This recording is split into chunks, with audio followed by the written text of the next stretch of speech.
Buonasera a tutti. Devo avere una risposta però. Buonasera. Amen. Possiamo andare un attimino un po' più avanti, le persone che sono dietro, così da poter partecipare un po' più attivamente. Un po' più avanti. Ok, perfetto.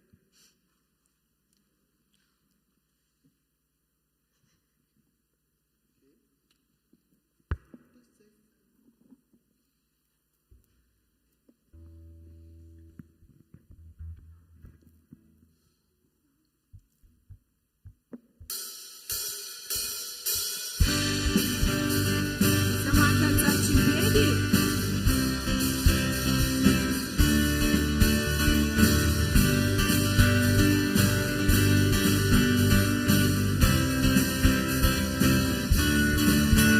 Tu sei santo, sei potente, tu sei degno, degno di lode, ti seguirò, ti ascolterò, e per sempre.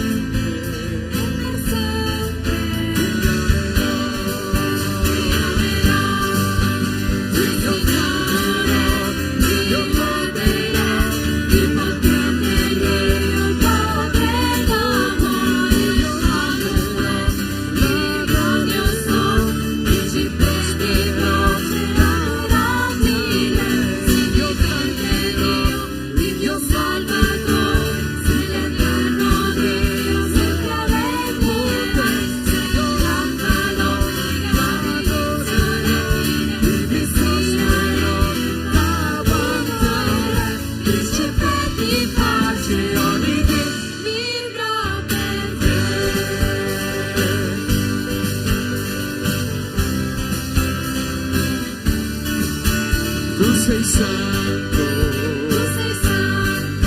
sei potente,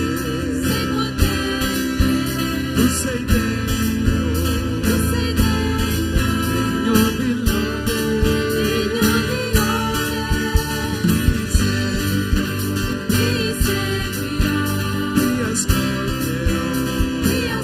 ascolterò, e per sempre.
Possiamo accompagnare il ritmo, battendo le mani.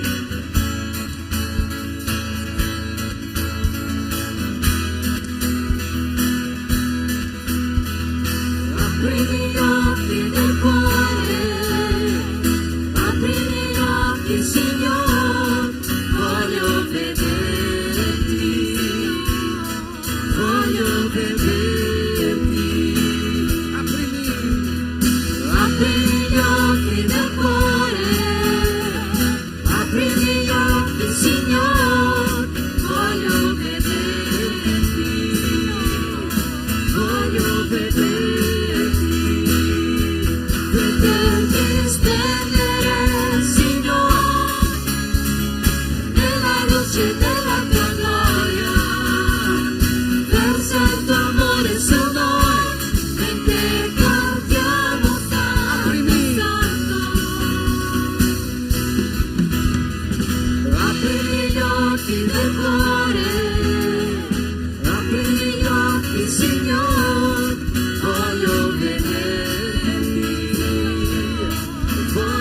vederti. Aprimi gli occhi del cuore, aprimi gli occhi, Signore, voglio vederti, voglio vederti, vederti splendere, Signore, nella luce della tua gloria, verso il tuo amore su noi, mentre cantiamo Santo, Santo, splendere, Signore, nella luce della tua gloria, verso il tuo amore su noi, mentre cantiamo Santo, Santo. Santo, Santo, Santo, tu sei Santo, Santo, Santo, Santo, Santo, Santo, voglio vederti. Santo, Santo, Santo, Santo, Santo, Santo, Santo, Santo, Santo, voglio vederti. Santo, Santo, Santo, Santo, Santo, Santo, Santo, Santo, Santo, voglio vederti, voglio vederti, voglio vederti, voglio vederti. Amen. Potete sedervi.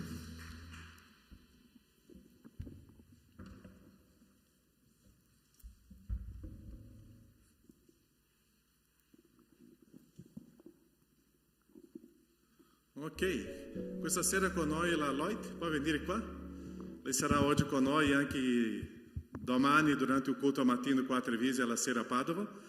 E lei oggi starà ci guidando anche la sua testimonianza e anche cantando.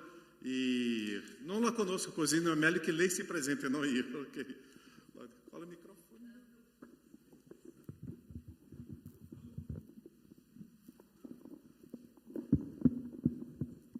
È davvero bello essere questa sera con voi.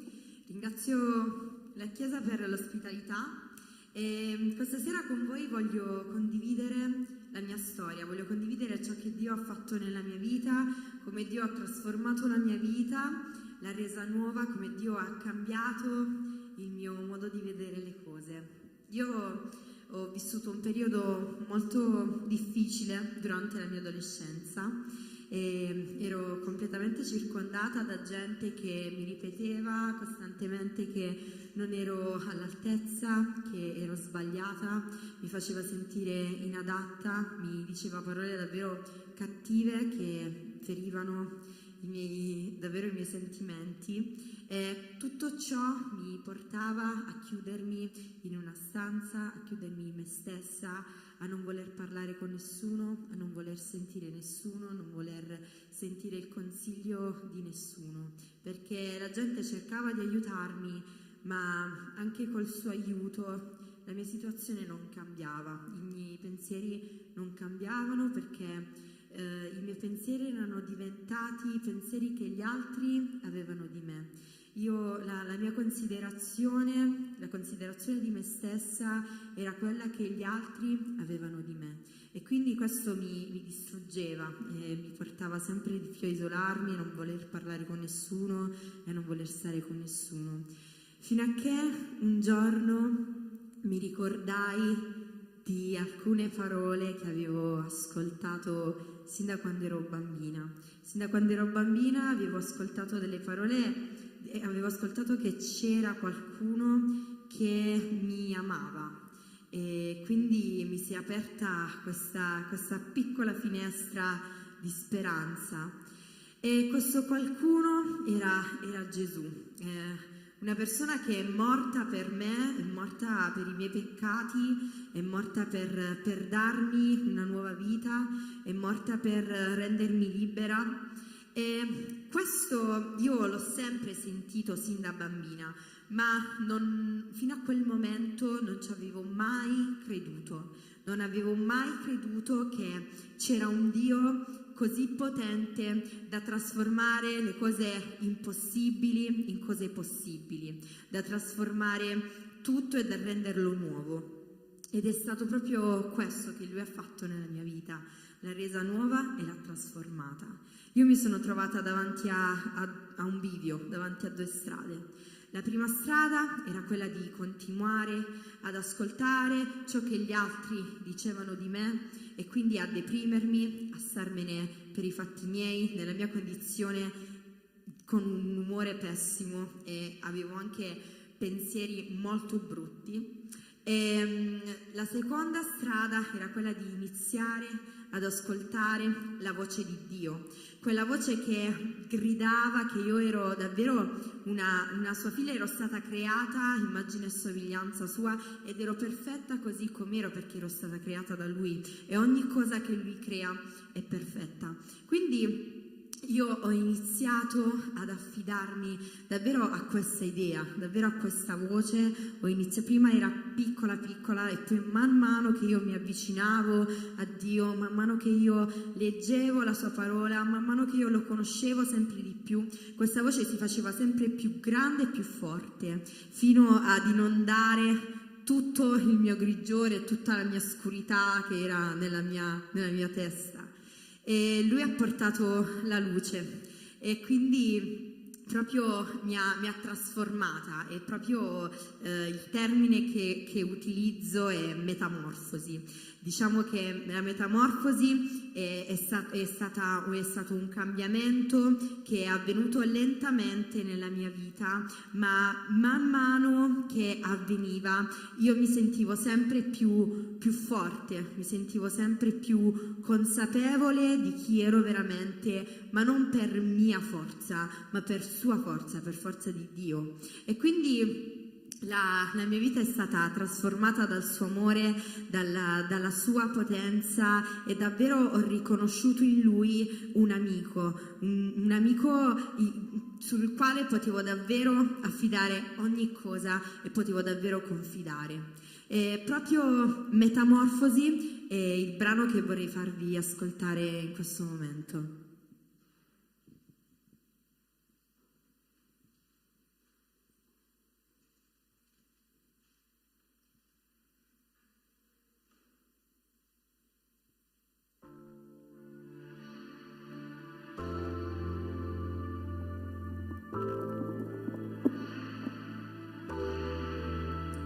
Ora lo so, non è mai troppo tardi per rinascere, per uscire dal buio e trovare la luce, come aprire gli occhi per la prima volta, come un seme nella terra. Il mio cuore debole potenza, metamorfosi e tornare al mondo con un'anima nuova, metamorfosi e la sua promessa, il dono della fede, vita e la sorgente, cura la tua sete.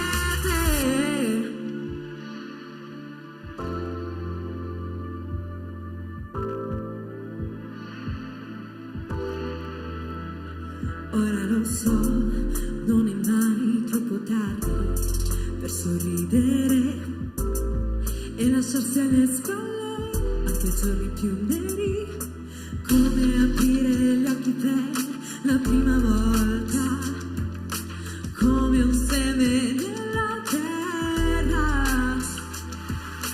Il mio cuore fragile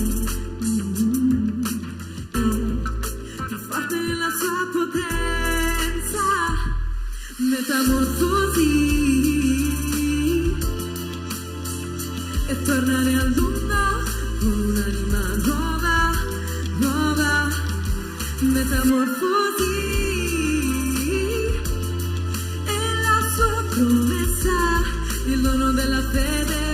sorgente, cura la tua sete e tornare al mondo con un'anima nuova, nuova, metamorfosi. E la sua promessa, il dono della fede, vita la sorgente, cura la tua sete. E la sua promessa,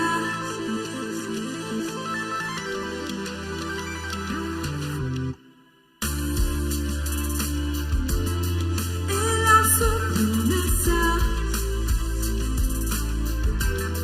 cura la tua sete ogni giorno, ogni giorno.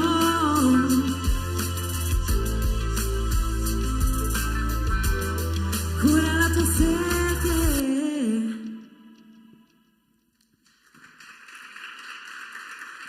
La mia sete è stata davvero curata dall'amore di Dio. E davvero io questa sera voglio invitare chiunque sta passando una situazione come la mia, come l'ho passata io. È normale, diciamo che oggi siamo tutti un po' coetanei. E quindi vi capisco e vi comprendo proprio da vicino. La gente a volte con le parole può davvero ferire, perché le parole feriscono molto, e più dei gesti a volte. E quindi questa sera davvero io voglio incoraggiarti ad affidare tutto ciò che ti fa soffrire, tutto ciò che ti preoccupa, tutto ciò che ti dà un peso nelle mani di Dio, perché davvero Lui può cambiare la tua situazione, può cambiare il tuo pensiero e può cambiare la tua vita, la può trasformare e farla diventare nuova. La gente non ha smesso di prendermi in giro, non ha smesso di dirmi parole cattive, non ha smesso di insultarmi, ma Dio mi ha dato un nuovo modo di vedere queste parole, le parole che la gente mi diceva. Ha cambiato ciò che io pensavo di me stessa e il mio pensiero è diventato il suo pensiero. Io ho imparato a perdonarmi, ho imparato a perdonare gli altri, perché ho capito che c'è stata una persona che per prima ha perdonato me, senza fare nulla, quando io non me lo meritavo.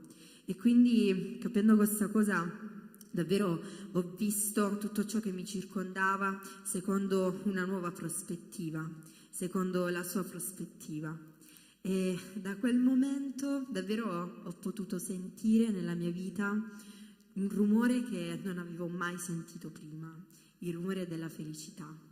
E dopo un po' di tempo ho capito davvero che il rumore della felicità è il rumore che fa Dio nella nostra vita, perché mi è capitato proprio nei giorni scorsi di parlare con dei miei coetanei ed è uscito proprio questo ragionamento, il fatto di trovare in cosa trovare la felicità, se loro fossero felici, e mi hanno risposto che loro non sono felici, che loro non sanno cosa sia la felicità, perché nella loro vita non va bene nulla, perché nella loro vita non trovano un pro nella loro vita, e quindi vivono per inerzia, senza davvero gustare questo sapore della felicità che soltanto Dio può darti.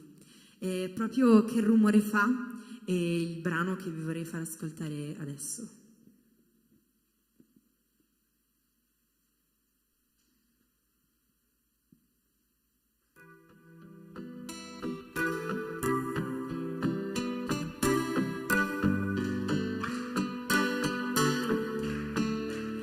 Sono felice, non mi vergogno, a testa alta, inseguo un sogno, non preoccuparti di svegliarmi, e la mia vita non è mai tardi, all'improvviso tutto va come deve andare, perché mi fido di lui, e Dio mantiene sempre le promesse. Ho cercato l'amore, ho trovato trovato il suo nome, mi ha insegnato di nuovo che anche quando fuori è buio, dentro c'è il sole. Senti che rumore fa la felicità,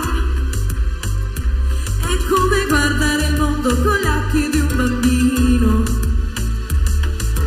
Senti che rumore fa la felicità, è come girare sopra una giostra, senti l'amore che ti accarezza. E vado avanti, io non mi volto, ho seminato e poi raccolto tutto quello che Dio ha promesso a me.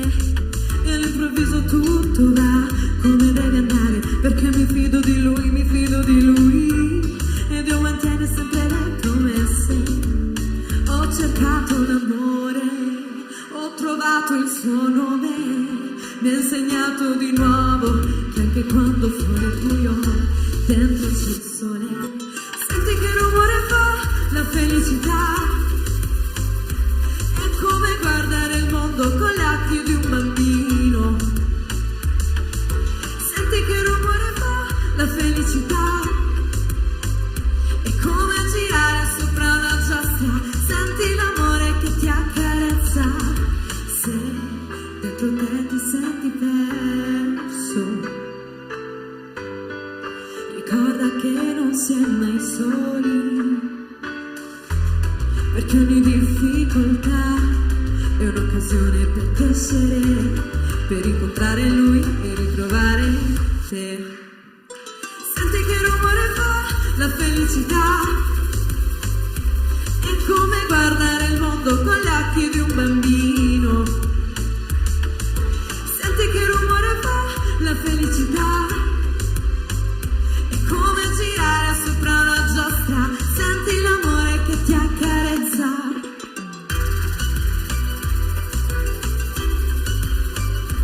Senti l'amore che ti accarezza l'anima, l'anima. Senti che rumore fa la felicità, è come girare sopra una giostra, senti l'amore che ti accarezza l'anima. Grazie per questo tempo, Dio vi benedica.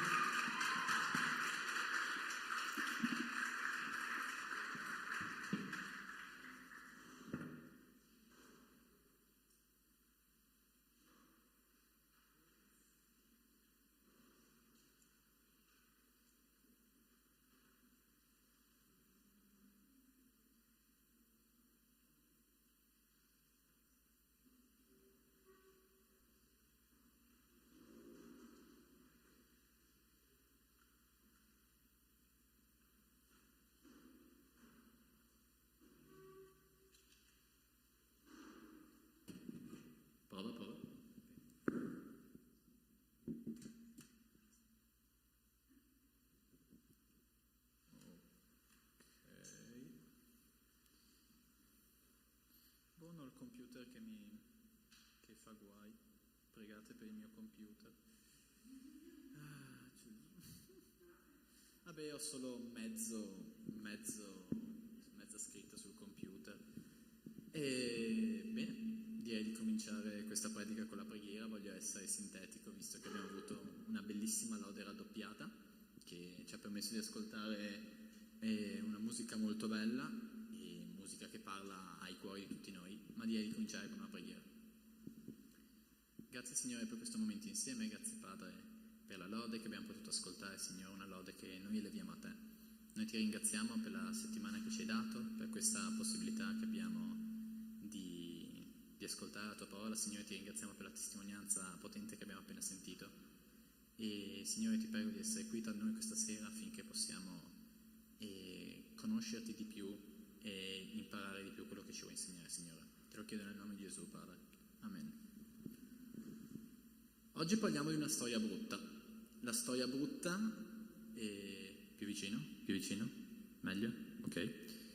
Di un uomo chiamato Saul. Saul fu il primo re di Israele e il solo fatto che lui fu il re di Israele è frutto della disobbedienza del popolo di Israele. Quindi noi vediamo nel primo libro di Samuele, capitolo 12, versetto 12, che Dio stesso, Dio in persona, era il re di Israele e non c'era nessun bisogno che Israele avesse un uomo che regnava. Il popolo però aveva dei nemici attorno, dei nemici di cui aveva paura e spaventato chiede a Dio un re, andando in aperta disobbedienza a quello che Dio attraverso Samuele aveva detto loro. Dal capitolo 8, in cui succede questo fatto, vediamo che Samuele ci rimane molto male per questa richiesta. Però i suoi figli, che dovevano essere la guida di Israele, stavano facendo un lavoro assolutamente disastroso e quindi il popolo era arrivato a chiedere un re. Nei versetti successivi a questo evento, Dio mette in guardia il popolo, dice a Samuele: ok, io gli darò un re, ma sarà un re disastroso, sarà un despota e il popolo arriverà a gridare a Dio per avere aiuto, ma Dio dice che non li ascolterà. Quindi abbiamo una profezia molto tetra, il popolo la sente e dice sì, va bene, dacci il re. E viene scelto Saul e nel capitolo 9 vediamo che Dio lo annuncia come colui che salverà Israele dai Filistei. Dio ne parla dicendo: ho rivolto il mio sguardo verso il mio popolo perché il suo grido è giunto fino a me. Quindi nel capitolo 8 Dio dice che Saul sarà un re disastroso, ma nel capitolo 9 lo presenta come un salvatore, qualcuno che farà qualcosa di molto positivo. Perché questa cosa? Perché questa contraddizione? Perché a me ha fatto pensare sul tema della nostra libertà, del nostro destino, del fatto: ma siamo liberi davvero? Il fatto che Dio sa tutto quello che io farò, tutto quello che tu farai, rende me e te liberi? Abbiamo possibilità di scegliere o siamo costretti a fare tutto quello che Dio ha scelto per noi senza nessun margine? La risposta è che Dio sa che cosa faremo e gli sbagli che faremo, ma non ci obbliga a farli. Questo non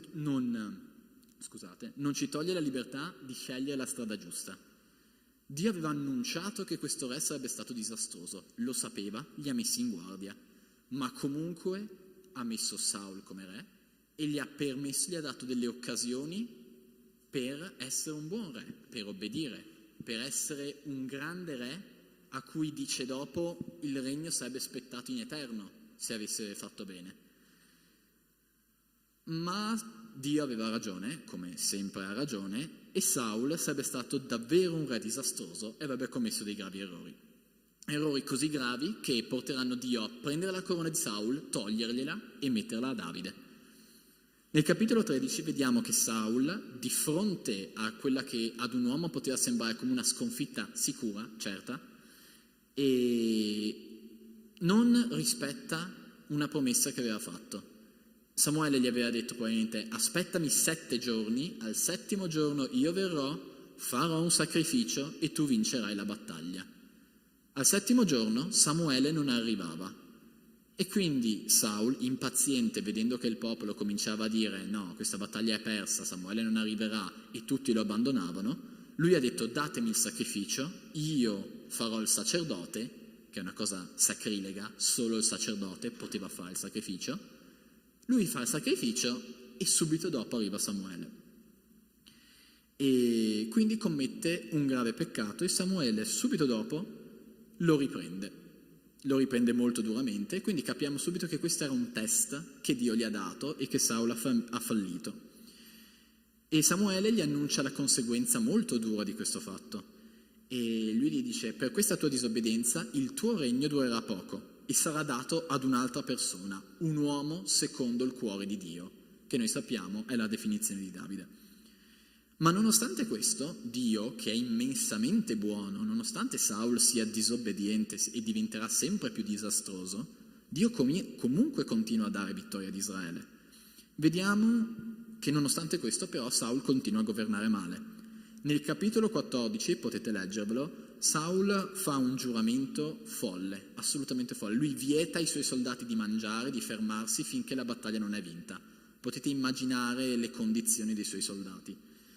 E Jonathan, suo figlio, prende il suo scudiero, disobbedisce a questo ordine e dopo aver vinto una battaglia che sembrava impossibile, Jonathan disobbedisce a questo ordine e mangia. Bene, Saul era così pieno di sé che ha detto, bene, mio figlio ha violato il mio giuramento, quindi mio figlio deve morire. Tutto il popolo salva Jonathan perché dice, no, è un eroe, in 2 hanno sconfitto decine di filistei, dobbiamo salvarlo, quest'uomo ha combattuto per Dio. E nel capitolo 15 poi vediamo il secondo grande peccato di Saul, che disobbedisce nuovamente a Dio. Dio gli dice di sterminare tutto il popolo degli Amalechiti, dal re fino ai bambini, fino alle bestie, tutto, e non rubare nessun oggetto, distruggere ogni cosa, perché erano nemici di Israele. E Saul invece risparmia al re e prende per sé e i suoi soldati le cose più belle, le cose più utili, quelle come il bestiame, tutte queste cose. E Dio si infuria con Saul, lo rigetta come re e nonostante Saul per 2 o 3 volte implori Samuele, Saul si prostra persino di fronte al Signore, ma Samuele è irremovibile e dice il Signore ti strapperà il tuo regno. E quindi Saul, la sua vita è ciò che rischiamo anche noi. Dio ci ama come amava Saul e attende sempre con grandissima pazienza, come è stato molto paziente anche con Saul e con tante persone nella Bibbia che hanno sbagliato. E Dio attende che noi torniamo da Lui una volta che sbagliamo. Lui non ci volta le spalle quando pecchiamo, quando lo ignoriamo, quando noi stessi gli voltiamo le spalle. Lui c'è sempre, è sempre là che aspetta, paziente, al posto che gli diamo. Però Dio vuole anche avere un rapporto con noi, non vuole semplicemente stare ad aspettarci, vuole avere una relazione. Come dice Gesù in Giovanni 15,14, noi siamo amici di Dio se facciamo la sua volontà. Dio è sempre nostro amico, è più di un amico, è un padre, Cristo è morto per noi, quindi siamo ben oltre l'amicizia che noi umani capiamo. Però noi saremmo amici di Dio, noi ci legheremo a Dio, che è già vicino a noi, se obbediremo, se faremo la sua volontà. Non come ha fatto Saul, che ha disobbedito, che è stato arrogante, che ha sempre voluto fare di testa sua, come io spesso faccio, come tutti noi spesso facciamo. Quindi Dio è sempre nostro amico, ma noi dobbiamo scegliere se essere disobbedienti e avere una vita misera come quella di Saul. Dopo vedremo nella riflessione quanto male e tristemente finisce la vita di Saul, oppure se vogliamo essere obbedienti, essere amici di Dio e vivere la vita che Dio ha in mente per noi. Questa è la sfida che ci lancia la storia di Saul.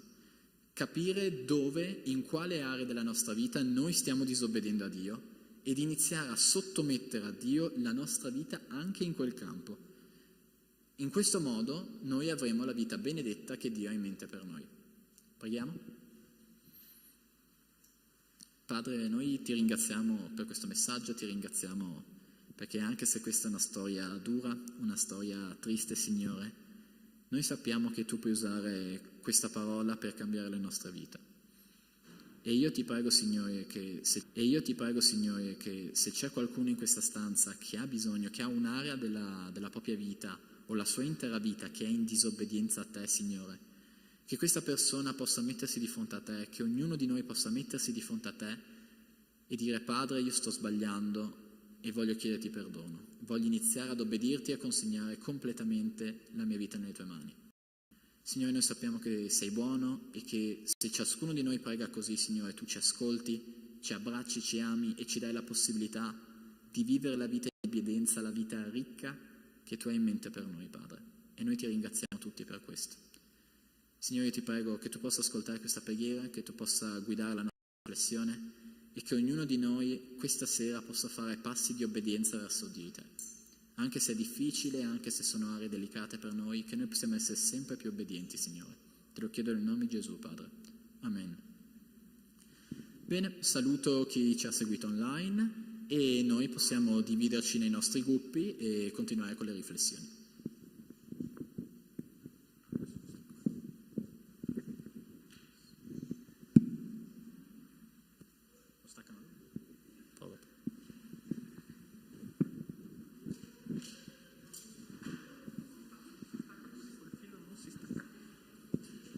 Quelli col filo sì. portano via là dove.